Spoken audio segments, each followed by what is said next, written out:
Greetings and welcome to the NANO Nuclear Q2 2026 financial results and business update call. At this time, all participants are in a listen-only mode. A question and answer session will follow the formal presentation. If anyone should require operator assistance, please press star zero on your telephone keypad. As a reminder, this conference is being recorded. It is now my pleasure to introduce your host, Matthew Berry. Thank you. You may begin. Thank you and good afternoon, everyone.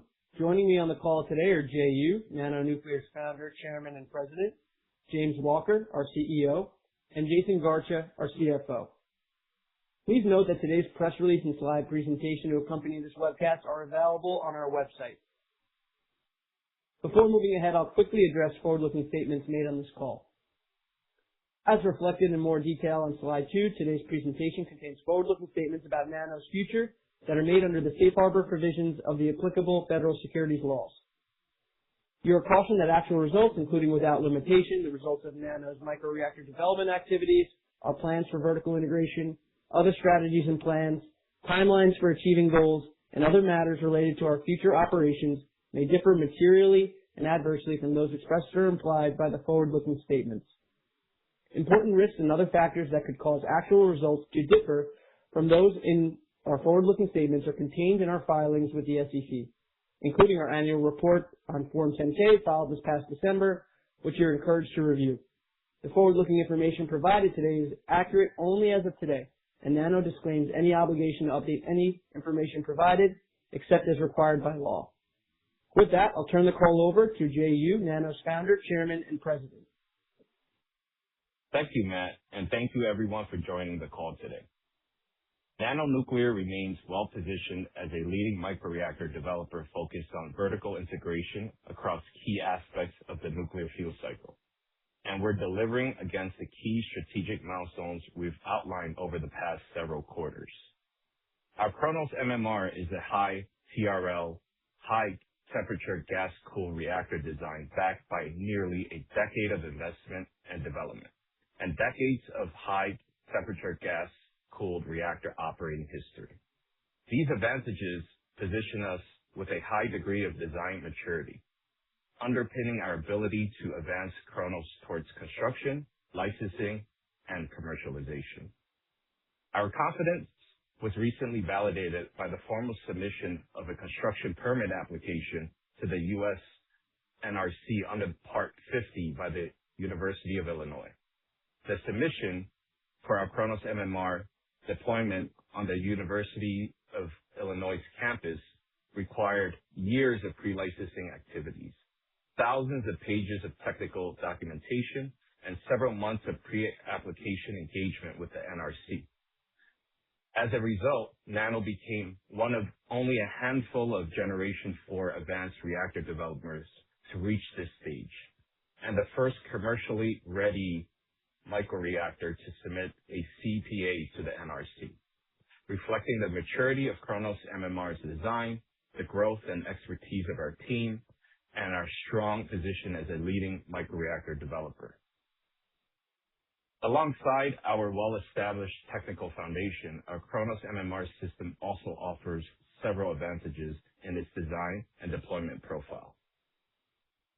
First, we expect its small size and our design philosophy to enable factory fabrication, repeatable construction, and learnings that can accelerate deployment timelines and drive economies of scale. Second, Kronos benefits from a superior safety profile as a high-temperature gas-cooled reactor using helium and inert gas as a coolant and TRISO fuel, which is engineered to retain fission products at extremely high temperatures. This safety profile is expected to enable a favorable footprint that's ideal for co-location and off-grid deployment, unlocking high-value applications previously unavailable to traditional nuclear. And third, Kronos can leverage LEU plus fuel that is commercially available today, supporting our ability to deploy at scale while maintaining the flexibility to use HALEU fuel once commercially available. We pair this foundation with a focus on vertical integration across critical aspects of the nuclear fuel cycle. which we expect to provide an advantage versus our competitors, positioning us to accelerate reactor deployment, enhance long-term economics of our reactors, and benefit as a key supplier to the industry. Our progress to date, differentiated technology, and strategy to have positioned us to be a key beneficiary of global nuclear renaissance. Electricity demand tied to AI data centers and other power-intensive applications is expanding faster than the new generation and transmission can be delivered, creating rising concerns around power availability, grid expansion, and energy affordability. Expected demand will require additional grid-independent energy sources capable of delivering high uptime and resiliency. And at the same time, climate mandates and decarbonization goals are driving preference for clean energy. In this environment, advanced reactors like our Kronos MMR are best positioned to address these high-value challenges, driving unprecedented bipartisan support in the U.S. and growing support globally. We're continuing to see strong policy momentum supporting advanced nuclear deployment and development in the U.S., most notably progress towards establishing a new risk-informed NRC licensing pathways under Part 53 and recently proposed Part 57 framework are expected to significantly streamline licensing for micro-reactors like Kronos. Part 53 is designed to provide a more flexible, performance-based framework tailored to non-light water technologies, while Part 57 intends to enable a highly streamlined pathway for lower risk, standardized microreactor designs, including features such as a combined or closely aligned construction and operating license processes, reduced review scope, and fleet-wide standardization benefits. In parallel, the establishment of the Defense Production Act Nuclear Fuel Consortium to strengthen the domestic capabilities could help accelerate our vertical integrated strategy across the nuclear fuel cycle. And we also see potential benefits from initiatives like the Genesis mission and federal actions related to nuclear power for space. Taken together, we're confident our Kronos MMR system is competitively well-positioned to deliver reliable baseload power across a range of applications and benefit from increasingly supportive policy backdrop. I'll now highlight several recent milestones and provide an overview of additional potential milestones in the coming quarters. Last quarter, we outlined 4 potential catalysts offering the opportunity to drive shareholder value: regulatory advancement, commercial progress, expansion of our vertical integration across the nuclear fuel supply chain, and strategic partnerships. And we've made strong progress in each during our second quarter. First, the recent CPA submission to the U.S. NRC for our full-scale prototype at the University of Illinois represented a substantial milestone, validating our design maturity and offering the potential for initial construction activities to begin in mid to late 2027. Second, we completed the feasibility study evaluating our Kronos MMR providing up to 1 gigawatt of power to Bar Rupon's AI data center and manufacturing campus in Texas.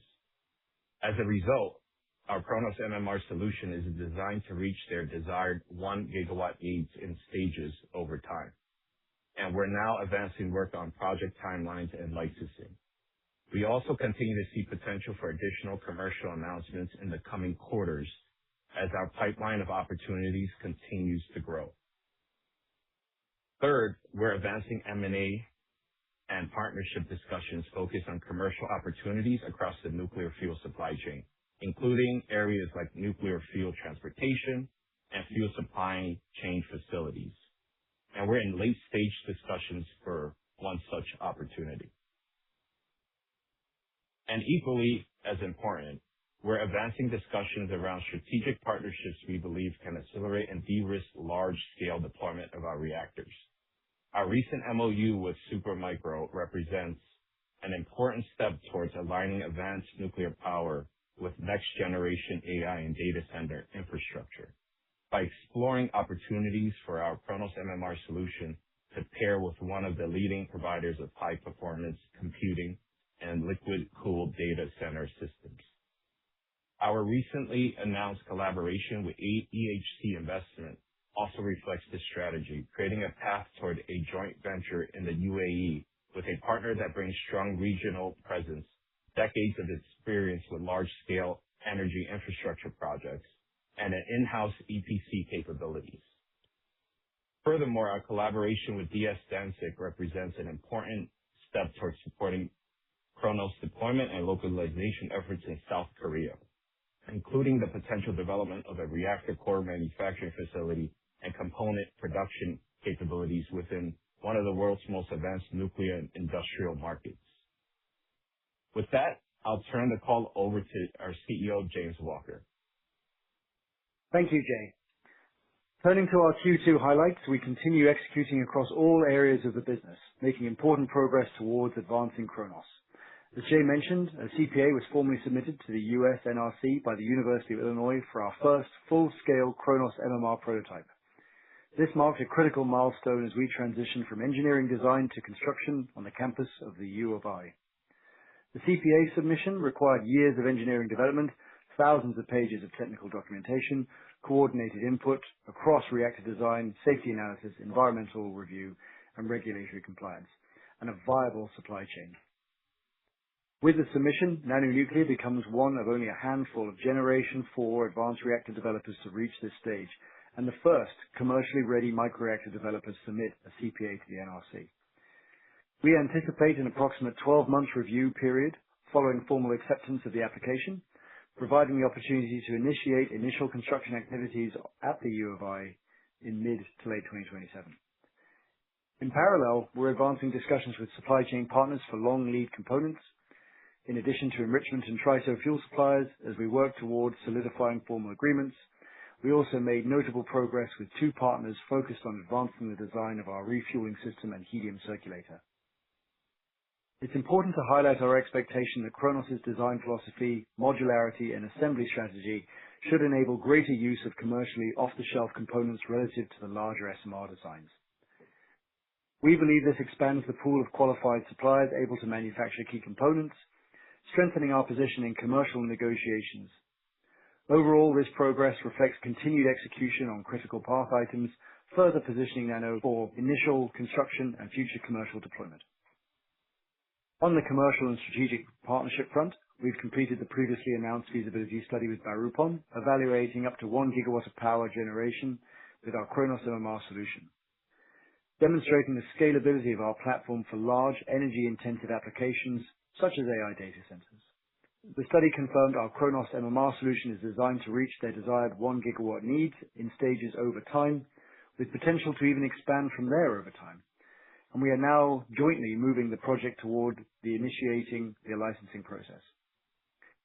We also continue to grow our pipeline of commercial opportunities across data center, industrial, and defense-related customers, and continue to see strong interest from credible strategic partners, highlighted by previously announced MOUs with Supermicro, EHC Investment, and DS Dansuk.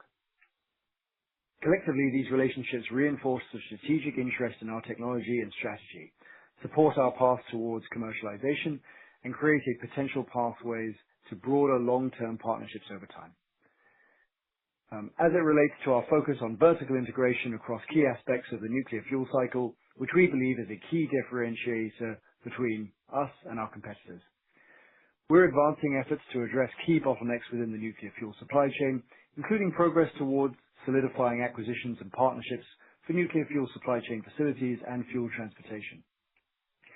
As Jay mentioned, we are in a late-stage discussions for one such opportunity and see strong potential to announce additional progress in the near term. From a financial perspective, our balance sheet remains strong with cash equivalents, and short-term investments totaling approximately $569 million. And in March, the SEC declared effective our $900 million shelf registration statement, including a $400 million at-the-market facility. While we are extremely well-funded for our near-term cash needs, our S3 approval provides additional flexibility to access capital markets opportunistically in the future, further strengthening our ability to advance Kronos towards commercialization. Building on this progress, I'd now like to provide additional detail on several recent strategic announcements that we believe collectively strengthen our commercialization strategy and help to de-risk future Kronos MMR deployments. A great example of this strategy is our recent announced collaboration with Supermicro, a global leader in AI infrastructure, high-performance servers, and advanced liquid cooling data centers systems, serving many of the world's leading hyperscale enterprise and cloud computing customers. Through this MOU, we plan to explore strategic collaboration opportunities focused on integration of NanoNuclear's Kronos MMR with Supermicro's industry-leading AI server and data center platforms, explore joint go-to-market strategies, and evaluate off-grid deployment opportunities for next-generation grid-independent AI infrastructure. Importantly, we believe this collaboration further reinforces Kronos' positioning as a potential long-term power solution for AI data centers and high-performance computing infrastructure, which represents one of the largest emerging electricity demand markets globally. By combining our advanced reactor technology with Supermicro's leadership, we believe there is meaningful opportunity to support future deployment and commercialization efforts through strategic collaboration with leading technology infrastructure provider. More broadly, these efforts reflect our strategy of aligning with highly credible strategic partners to help accelerate commercialization, reduce execution risk, and expand long-term deployment opportunities for Kronos. At the same time, our recently announced MOU with EHC Investment reflects another important component of our strategy, establishing regional partnerships that can help accelerate and support future reactor deployments. EHC Investment is a diversified Abu Dhabi-based investment holding company with a portfolio spanning energy, infrastructure, safety, and advanced technologies, with a strong track record of operating and expanding strategic infrastructure and energy businesses.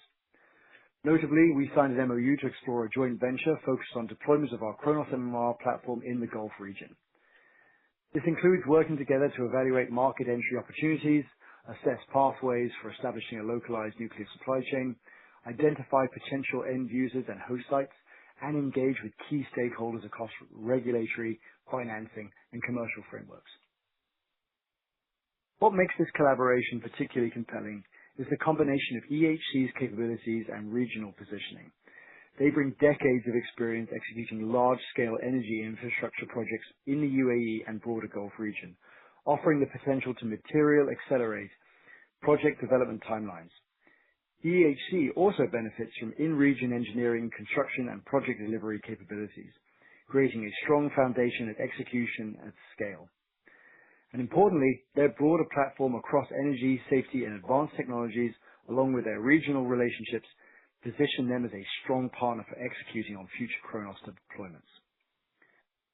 Taken together, we believe this collaboration offers the potential to significantly de-risk and accelerate our entry into one of the most attractive emerging markets for advanced nuclear.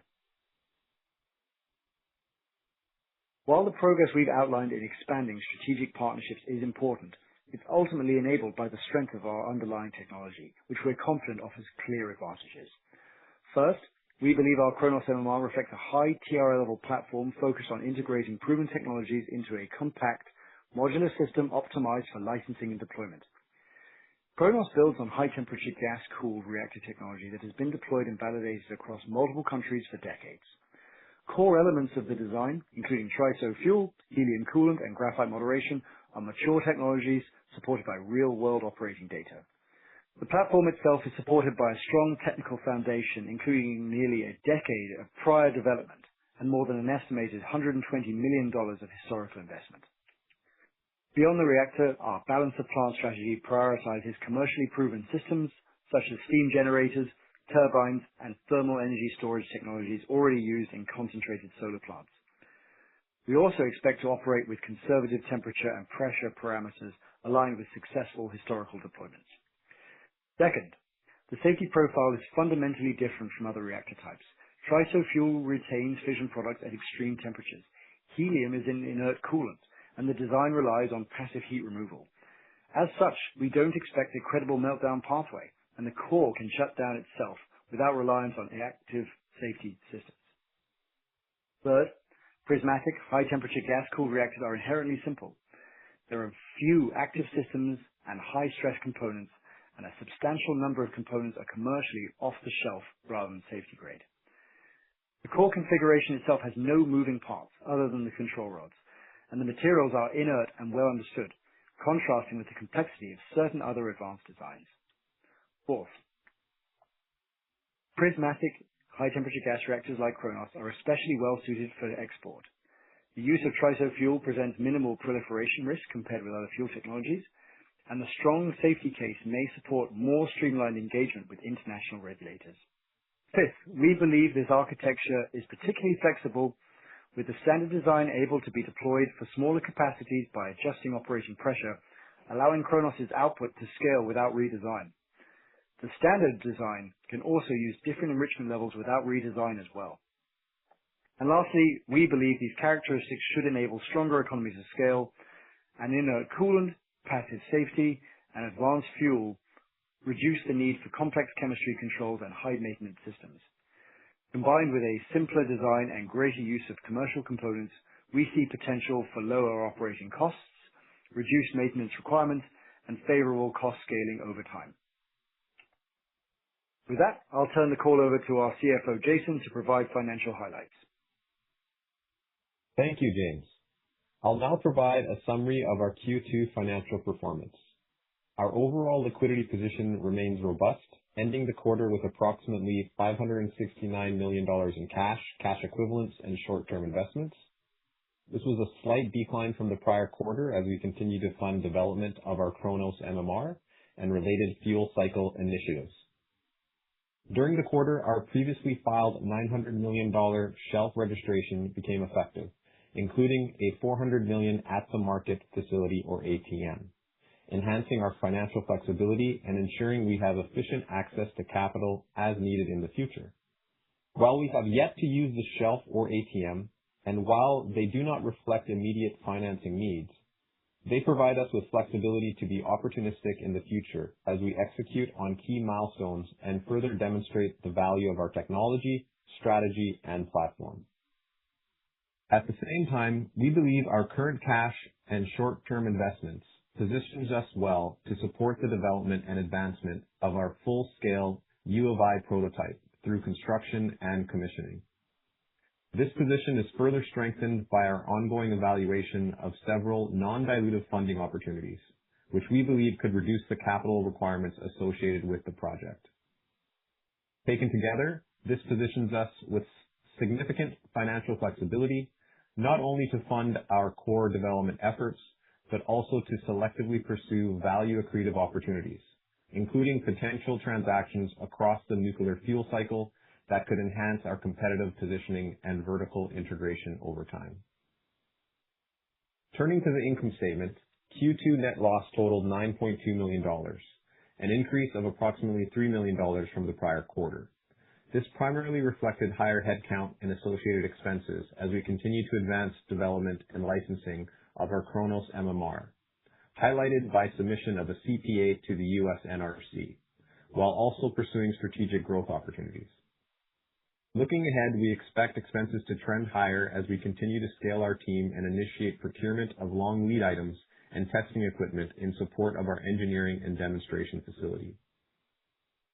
Q2 net loss declined by approximately $12 million from the prior year comparative period, primarily due to an increase in interest income and decline in equity-based compensation.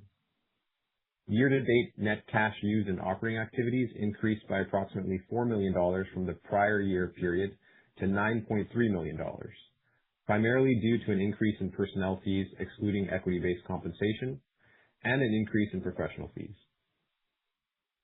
And year-to-date net cash used in investing activities increased by approximately $368 million to approximately $381 million, primarily driven by an approximate $371 million increase in short-term investments to earn a higher yield on our cash balance.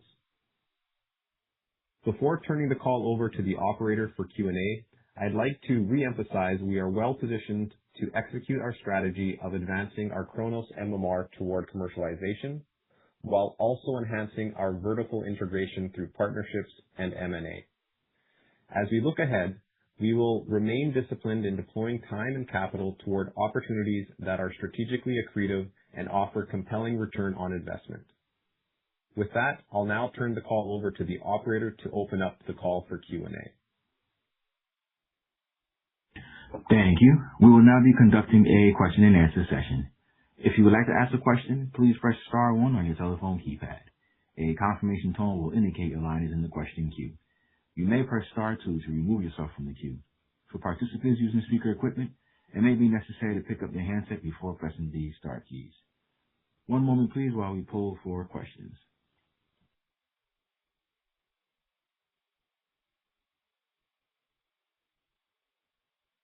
Our first question comes from the line of Nate Pendleton with Texas Capital Bank. Please proceed with your question. Good evening, and congrats on the continued progress. Regarding the BaRupOn feasibility study, can you provide some more detail around the potential timing of that 1 gigawatt of capacity and what the next steps look like from here? Yep, I'm happy to do that. That's going pretty well, actually. We've finished the feasibility study. We've wrapped that up now. And so now we're in discussions with them about the next stage, which is examining the licensing requirements that would go into it. So you might have seen very recently at UIUC, we submitted a construction permit application. Now, there's going to have to be a similar sort of process done at the BaRupOn site where we would follow up with drilling and gathering geotechnical work, and that would feed into the entire submission for a construction permit at the site. So now that the feasibility study is done and they're happy with that, now we're into discussions about the next stage, that licensing process. I mean, the good part now is that the reactor construction at UIUC, that will gift us obviously a commercial product that we can deploy and is subsequently licensed. But still the licensing process for the site itself needs to be done. So that's what we're working on with them at the moment, and we're working out the step, the involvement, the contributions, and the partners that will be involved in that geotechnical work as well with BaRupOn. So and after that stage, once the construction permit application is done, then you can start moving into the point where you can start site prepping. But it would go off to the NRC. The NRC would go through an examination process similar to UIUC of just examining the geotechnical data, and then once approved, you would be authorized to start construction. Now, it's still going to be dependent on the licensing process happening at UIUC for the ultimate deployment of the reactor systems, but we can get everything in place.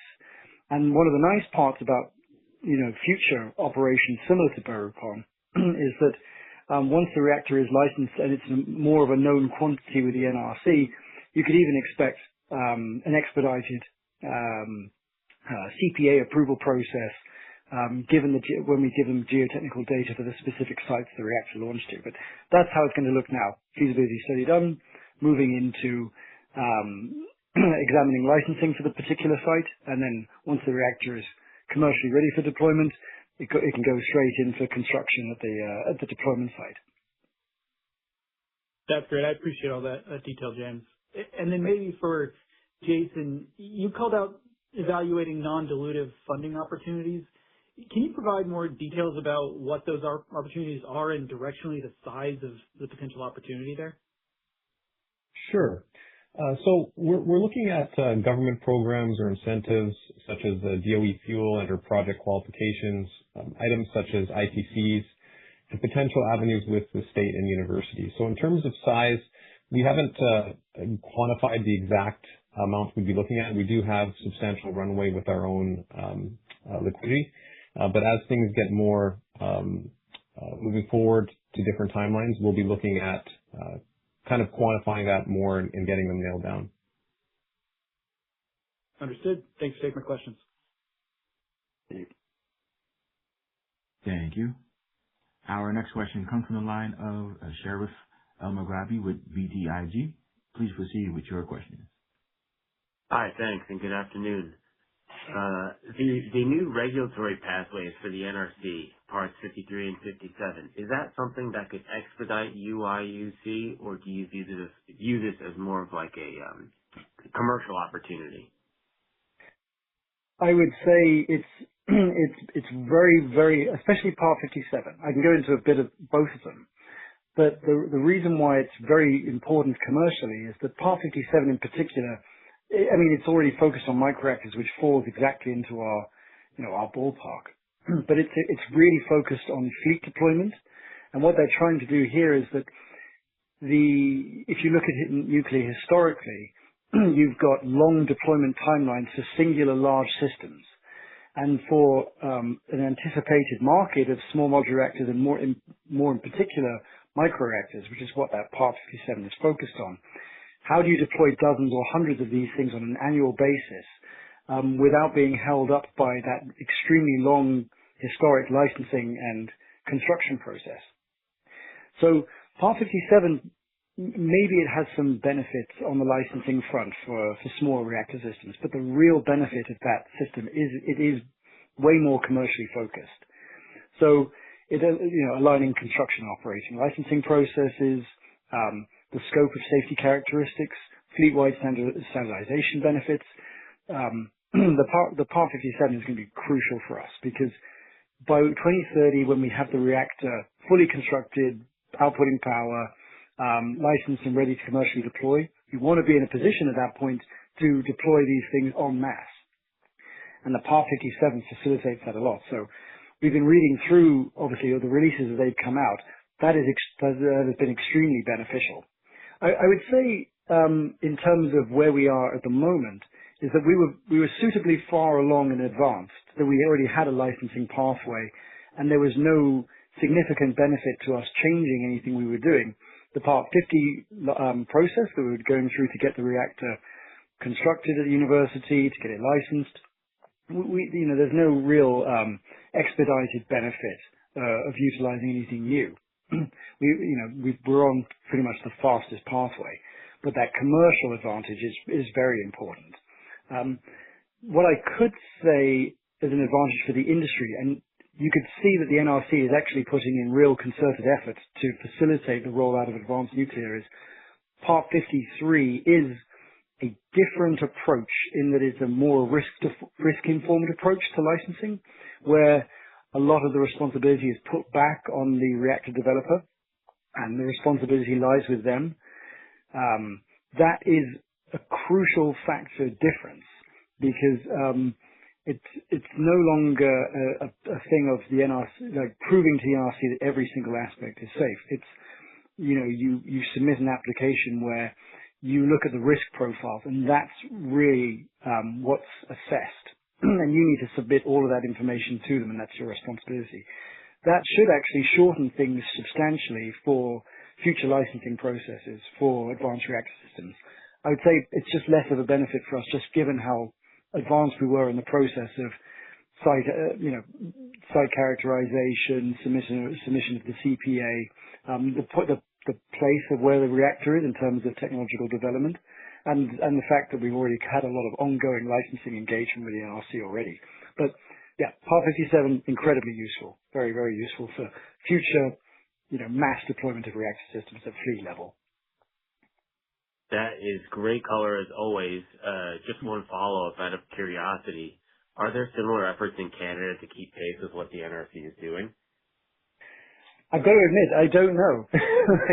I know that Canada, obviously, they've been very vocal about the need for the introduction of these advanced systems into Canada, especially because some of the larger nuclear systems are just ill-suited for the Ring of Fire or oil sands projects or remote communities up there. But I haven't seen anything like this so far. Now, I don't want to be offside with the CSNC, so they might be doing something very similar. I just don't know. So. All right, thanks. Thanks for taking my questions. No problem. Thank you. Our next question comes from the line of Samir Joshi with H.C. Wainwright. Your line is now live. Hey, thanks for taking my question. Just a few on the CPA. I think you mentioned the CPA has been submitted. Any idea on when it will be accepted, and then does the 12-month timeline start from acceptance, or has it already been triggered? So obviously, everyone saw that we formally announced the submission of that CPA just at the end of March. There is a standard acceptance window. Actually, that window is now. So it could be any time from today, actually, all the way through to early next week, where we can really expect that formal acceptance from the NRC. And obviously, I don't want to speak for them. There are always delays with organizations, but that formal acceptance we're also expect imminently. So there's that process, and then obviously there's the expected 12 months turnaround once formally accepted for the permission to then go and construct. So, but yeah, that formal acceptance is expected very, very soon. Thanks for that, Keller. Just switching subjects, I think in the commentary, M&A opportunities are mentioned, including for transportation and some other areas. Are you looking at specifically transportation partners that will help you transfer nuclear fuel? So this is a very important question, and to be honest with everybody as well, we have some things that we're working on at the moment, and we hoped they would have been ready in time for this earnings call so we could speak about them more publicly. But I don't think it's any secret that we've identified that the transportation element of the nuclear industry, especially advanced nuclear industry, will be very crucial to the successful mass deployment of reactor systems and refueling, spent fuel, everything like that. Now, we've accepted actually that we're going to have to create more in-house capabilities within NANO to ensure that there's not going to be a bottleneck on operations due to constrictions around the delivery of materials, nuclear materials, fuel, anything like that. So there are acquisitions that we've already identified. We're in late-stage discussions about, and those late-stage discussions should lead to announcements, I think, in the short term that we can publicly talk about. I'm just trying to not be offside with what our lawyers advise us on, but it is a very important aspect of the business. It is actually an area of the nuclear industry that is already a bit squeezed, and we are trying to get ahead of that problem right now, and we are very, very close, as I say. It should be a very short turnaround before we can actually formally announce something on this one.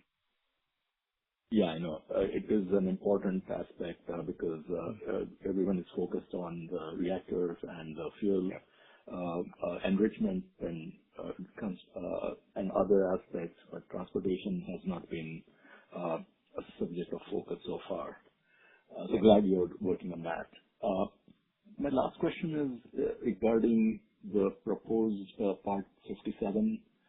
Correct me if I'm wrong, but the NRC is still accepting comments on this. And if so, do you have any comments that you may be submitting as part of this process? So on the Part 67, we are part of a lot of the consortiums, and obviously I think they're specifically, I think 67, that's sort of physical protection of special nuclear material. It probably is going to be an increasing consideration of ours, just because we're going to be involved in some level of transportation. So even though we're part of the consortiums with the NEI that are examining this kind of thing, I would say at the moment, until we complete those prospective acquisitions, we probably won't concentrate too much on them, but they almost certainly, the security aspects of things like that, like 10 CFR Part 67, they are going to be a focus of some of the specialists that we're going to inherit as part of any potential acquisition that will have to focus on these different aspects. But at the moment, I wouldn't say we've allocated any personnel to them. What we expect is that the personnel we're going to bring into the company will address these things with the NRC, probably through consortiums run by the NEI.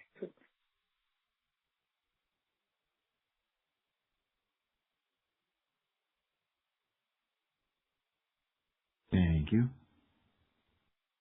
And we have reached the end of the question and answer session. Therefore, I'd like to turn the floor back to JU for closing remarks.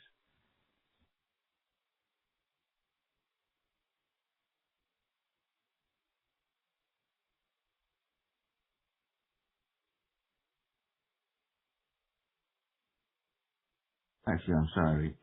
We have one more question in the line of Subhash Chandra with StoneX. Please proceed with your question. Yeah. Hi, guys. Sorry, I thought I was in the queue already.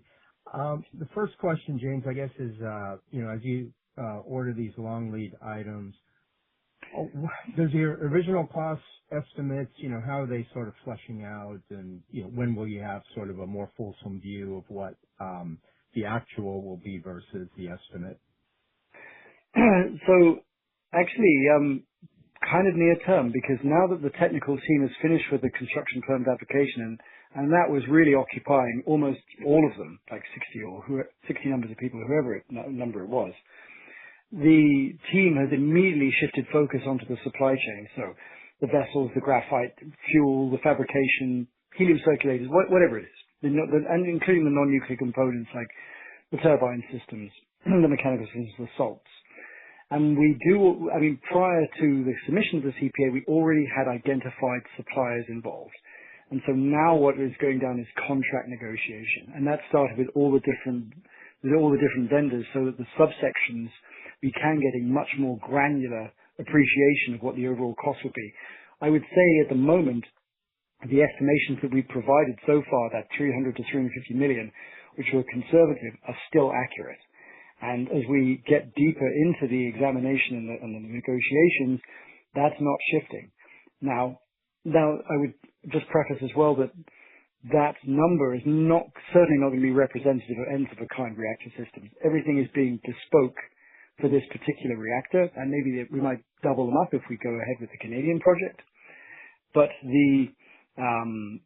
it's so far that initial first-of-a-kind, full power, fully operating, power-producing, full-scale reactor system at UIUC, the estimates are so far looking to be pretty accurate. That's good to hear. And on the Barupan, just curious, when do they secure a tenant? Yeah, go ahead. Sorry. Oh, no, I was just going to say, obviously that's their business, but we have a very close relationship with them, so they keep us updated. There are actually two major hyperscalers that are examining their facility at the moment, and obviously I wouldn't say their business is dependent on those two being successful, but they're attracting obviously a lot of interest to get the tenants on to that particular site. Now, the nice thing about Barupan is that they are suitably flexible, and I know that we've learned a little bit about how hyperscalers and data centers operate just through discussions with them. And the nice part is that they do have alternative sites, even if the site is considered not ideal for a lot of these different areas. And the nice part is because we've gone through this process with them anyway, wherever they do deploy, whether it's Texas or Virginia or Wyoming or wherever they're currently looking to deploy these sites and attract tenants, we're already earmarked in to provide the nuclear power for these different sites. So even though we've only publicly spoken about Texas, there are other opportunities with them even beyond that site. But yeah, they're currently going through the due diligence process with two big hyperscalers at the moment. Thank you. And again, now we have reached the end of the question and answer session. Therefore, I'll now turn the call back over to JU for closing remarks. I want to thank everyone again for joining us on today's call. The interest and enthusiasm of our investors and market participants is important to us, and we're very grateful for your support. We look forward to providing additional updates in the future. Have a great evening. And ladies and gentlemen, this concludes today's conference, and you may disconnect your line at this time. We thank you for your participation.